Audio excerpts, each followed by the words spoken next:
आंदोलन आहे तर अमेरिकन सरकारनं डोनाल्ड ट्रम्पने आपल्या भारतीय वस्तूंवर 50% कर लादलेला आहे। त्याच्यामुळं आपले भारतीय उद्योग आहेत, शेतकरी आहेत, त्यांच्यावर आर्थिक संकट ओढवणार आहे। आणि आमची अशी मागणी आहे की सरकारला जे आर्थिक संकट जे येणार आहे तर शेतकऱ्यांना, उद्योगांना तिने आर्थिक सहाय्य पण केलं पाहिजे।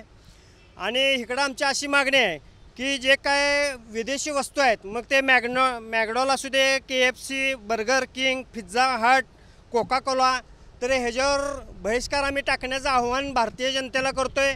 जे स्वातंत्र्यापूर्वी जे आपण क्रांती केली होती की विदेशी वस्तूंवर बहिष्कार टाकला होता, त्याच पद्धतीनं आता आपली एक क्रांती करून आपण विदेशी वस्तूंवर बहिष्कार घालून आपली देशभक्ती प्रत्येकाने जागृत ठेवली पाहिजे।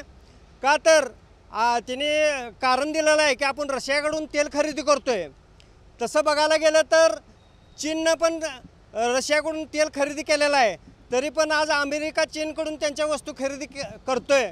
म्हणजे आज अमेरिकेला आपला भारत जो आहे आता 4थ्या स्थानी आर्थिक सुबत्तेमध्ये पुढं आहे, तर त्यांना नको आहे।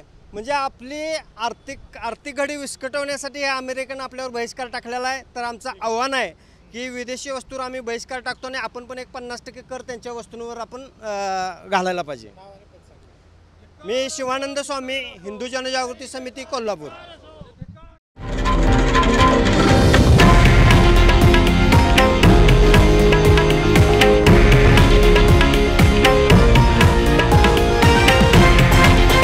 हे आहे देशातील नंबर 1 न्यूज नेटवर्क आणि आपण पाहत आहात TV9 मराठी, एकमेव।